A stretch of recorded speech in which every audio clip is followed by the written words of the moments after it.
Before the arrival of white settlers in 1492, there were around 5 million Indians in America.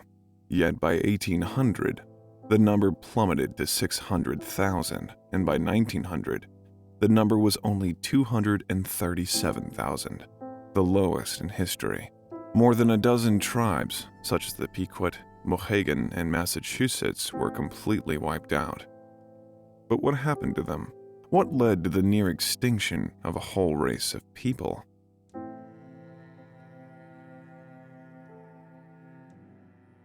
In the early dawn of the 17th century, the untouched panorama of the New World became punctuated by the silhouette of English ships.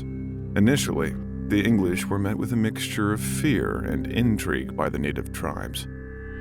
Despite this, it was early aid from the natives that gave the settlers a fighting chance, enabling them to put down roots and establish the first English settlements on American soil. Trade emerged as the delicate lifeline connecting the New England colonists and the indigenous tribes. This partnership led to the flourishing of local economies, so much so that the Plymouth colony severed its financial umbilical cord to England within just 5 years of arriving in America. The settlers and the Native Americans established a distinctive trading system.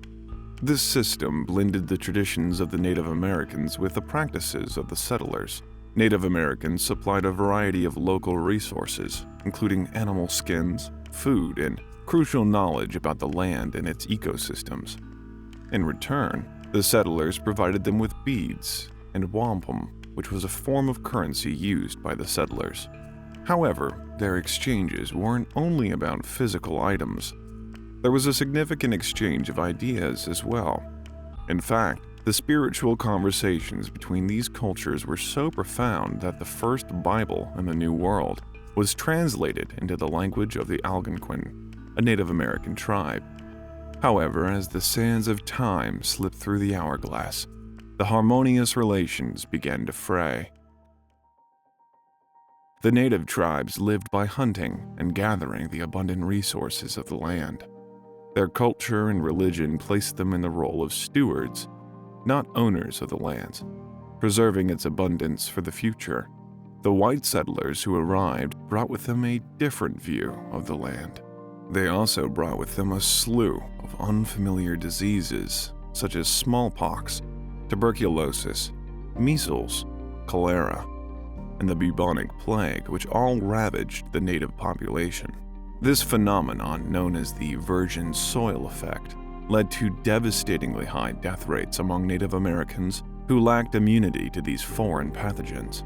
In response to this calamity, colonial governments sought to convert the afflicted natives to Christianity, relocating the newly baptized praying Indians to praying towns, precursors to modern reservations. Tensions eventually erupted into King Philip's War, causing widespread destruction and marking the end of peaceful relations between settlers and natives. The settlers, now known as Americans, managed to carve out a distinct identity from the ashes.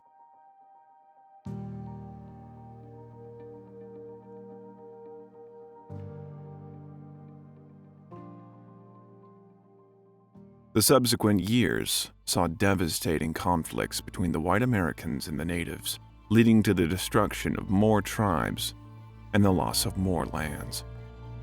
The 1800s gold rush brought even more devastation to the native tribes, bringing white settlers from every place known to man, tearing up the natives' land rights, then overusing the land where gold was found, creating drought and starvation for themselves and for the native people, then forcing the natives onto reservations, even further from their homes.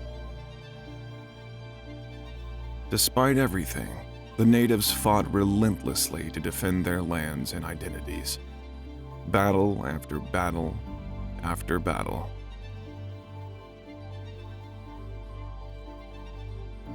But their resistance could not overcome the military might and technological superiority of the U.S. Army, and over time, they found themselves exiled to reservations in isolated, inhospitable regions. Throughout this tumultuous period, there were efforts from the settler side to establish peace. Various treaties were signed, peace agreements made, and laws passed to protect native lands and rights. Some settlers even intermarried with natives, blurring the lines between the two cultures.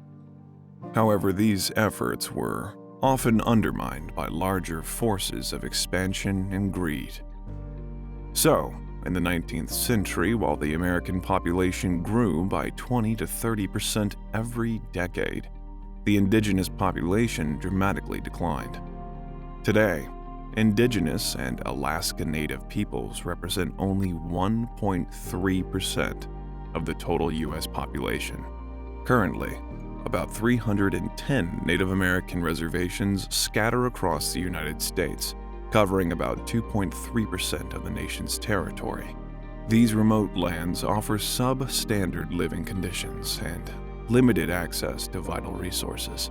Due to lax environmental and health regulations on reservations, Native tribes are frequently exposed to significant amounts of radioactive and other hazardous waste. This leads to cancer rates much higher than the rest of the country. Despite no longer being the targets of extermination, Indigenous peoples face ignorance, invisibility, and discrimination.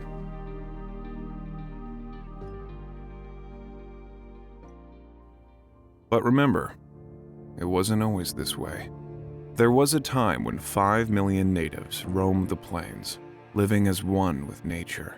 And though the plains may have changed, their spirit endures, a testament to a past that echoes into the present, shaping the future in its own indomitable way. The song of the plains is not forgotten. It reverberates through the ages, sung by those who remember, those who honor, and those who dream.